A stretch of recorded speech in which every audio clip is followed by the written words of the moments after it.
Hi friends. இன்றைக்கி house ஒய்ஃபாக இருந்தால் எப்படி சேமிக்கலான்னு பார்க்கலாமா?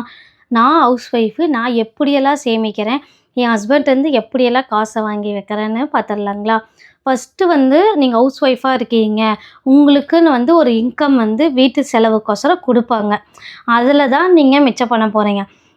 பத்தலேன்னு கேட்டு தான் வாங்கணும். இப்போ நான் ஃபஸ்ட்டு இவ்வளோ அமௌண்ட் உங்களுக்கு கொடுக்குறாங்கன்னா, ரூ. 10,000னா மல்லிகை செலவு எவ்வளோ, பாலுக்கு எவ்வளோ, எல்லாமே கணக்கு பண்ணுங்க. நான் உண்டிய சீட்டெல்லாம் போடுறேங்க. ஒவ்வொரு ஊர் சைடு ஒவ்வொரு சீட்டு சொல்லுவாங்க. அந்த மாதிரி வாரம் ரூ. 200 கட்டுறது. இப்போ கிட்டத்தட்ட நான் ரூ. 300 அந்த மாதிரி கட்டிட்டு வரேன். எப்படி இருந்தாலும் என்கிட்ட கொடுக்குற காசை நான் தனியாக சேமித்து வச்சுருவேங்க. 2 செலவாக நீங்கள் பிரிச்சுக்கோங்க. ஹஸ்பண்ட்டை கேட்டு வாங்கிக்கோங்க. குடும்ப செலவுக்குன்னு தனியாக, உங்கள் செலவுக்குன்னு தனியாக ரூ. 5,000 வாங்கிக்கோங்க. எனக்கு ரூ. 5,000 கொடுத்தாங்கன்னா, அதில் நான் சீட்டு போடுறது, அப்புறம் தனியாக பட்டாசு சீட்டு போட்டேங்க. எனக்கு வேணுங்கிற திங்ஸு, குழந்தைங்க வேணுங்கிறது, அந்த மாதிரி வாங்கி வச்சுருப்பேன்.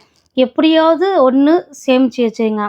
ஃபஸ்ட்டு உங்களுக்கு கொடுக்குற அமௌண்ட்டில் நீங்கள் பிரித்து வச்சு அவருக்கு தெரியாமல் சேமிக்கணும். சீட்டு போடுறதெல்லாம் சொல்லக்கூடாதுங்க நீங்கள். அது ஒன்றா.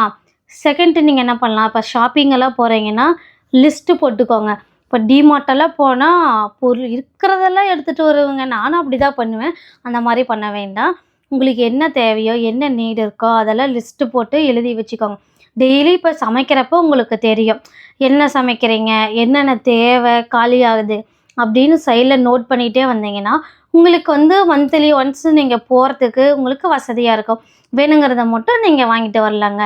அடுத்து நீங்கள் என்ன பண்ணலாம், அப்போ ஆன்லைனில் நிறைய ப்ராடக்ட்ஸ் விற்பாங்க. உங்களுக்கு எது நீடு இருக்கோ அதை மட்டும் வாங்குங்க. நிறையா வாங்கி வேஸ்ட் பண்ணாதீங்க. 50% offer, buy one get one அந்த மாதிரியெல்லாம் வந்தால் ரொம்ப நாளைக்கு உழைக்காதீங்க. அதெல்லாம் நீங்கள் கண்டிப்பாக பார்த்து வாங்கலாங்க. அதே நானும் நிறைய செலவு பண்ணுறேன் தான். ஆனால் அதில் எப்படியெல்லாம் சேமிக்கிறேன் தாங்க நானும் சொல்ல போகிறேன். பண்ணிட்டும் இருக்கேன். நீங்களும் எப்படி சேமிப்பீங்கன்னு சொல்லுங்கள். அடுத்து ஃபஸ்ட்டு பெரிய பெரிய சீட்டும் போடலாங்க. 1,00,000 சீட்டு அதெல்லாம் இருக்குல்ல. உங்கள் ஹஸ்பண்ட்டை சொல்லி உங்கள் ஹஸ்பண்டை சேமிக்க பழக்குங்க.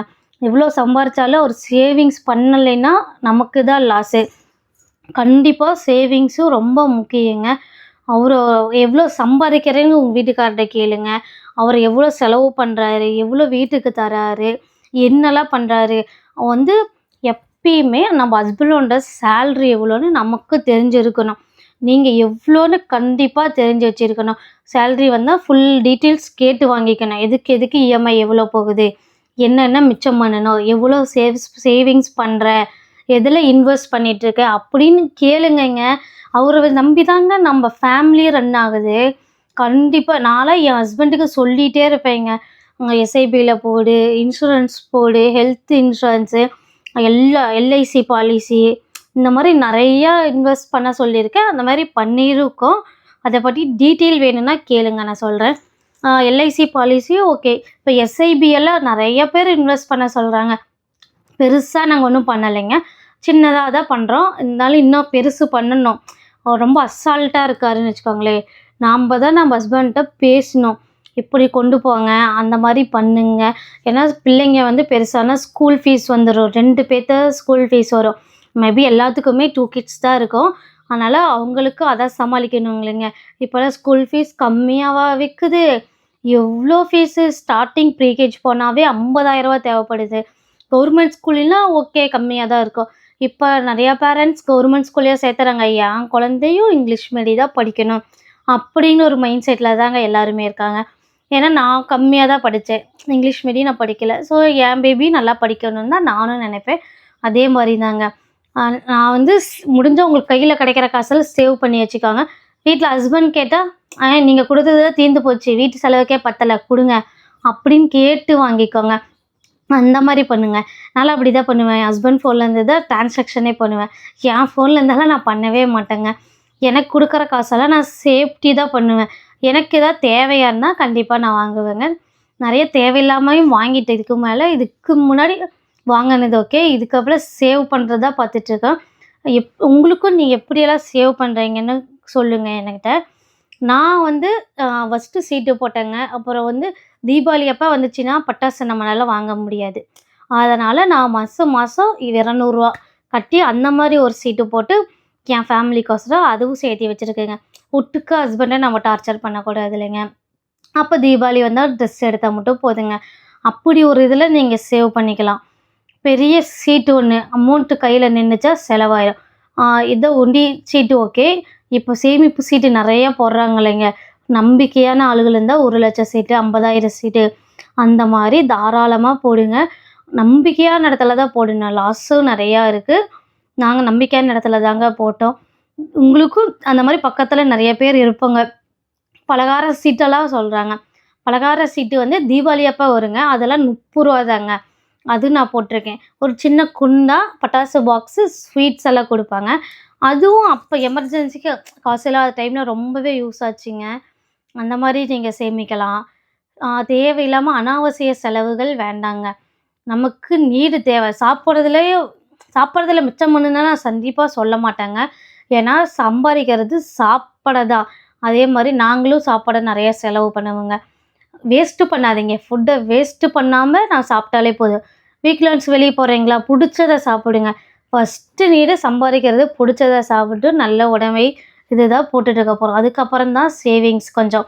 எல்லாமே நமக்கு கண்டிப்பாக கலந்து தான் இருக்கணும். சேவிங்ஸ் மட்டுமே பார்த்தா பின்னாடி திரும்பி பார்த்தா ஒன்றுமே இருக்காதுங்க வாழ்க்கையில். என்ஜாய்மெண்ட் இருக்கணும். ட்ரிப்ஸ் போடணும். ட்ரிப்பு போகிறதுக்கெல்லாம் நீங்கள் வந்து பிளான் பண்ணிக்கலாம் முன்னாடியே. எப்படியெல்லாம் கொண்டு போகலாம், எந்த மாதிரி பட்ஜெட் போட்டு அதுக்குன்னு சேவ் பண்ணி வச்சு அந்த அமௌண்ட்டில் ட்ரிப்பு போங்க கண்டிப்பாக. நிறையா ஐடியாஸ் இருக்குதுங்க. கண்டிப்பாக ஒவ்வொன்றா சொல்கிறேன். என்னோடய மோட்டிவ் வந்து நான் பிஸ்னஸ் தாங்க. ஹவுஸ் ஒய்ஃபாக இருந்து நான் எப்படி கொண்டு போகிறேன், எப்படியெல்லாம் சேவ் பண்ணி அந்த அமௌண்ட்டை வச்சு பிஸ்னஸ் கொண்டு போகிறேன். உங்களுக்கு நிறைய பிஸ்னஸ் டிப்பு வந்து நான் தருவேங்க. ஏன்னா நிறைய விஷயம் நான் கற்றுட்ருக்கேன். எப்படி சேவ் பண்ணணும்னு நான் கற்றுட்ருக்கேன். ஸோ அந்த எல்லா விஷயத்தையுமே சொல்கிறேன். நான் வந்து ஏஐ இல்லைங்க. நான் ஒரு கேர்ள். உங்கள்கிட்ட டேரெக்டாக நான் பேசுகிறேன். இப்போல்லாம் ஏஐ பற்றி பேசுகிறது தான் நிறையா ரீச் கிடைக்கிது.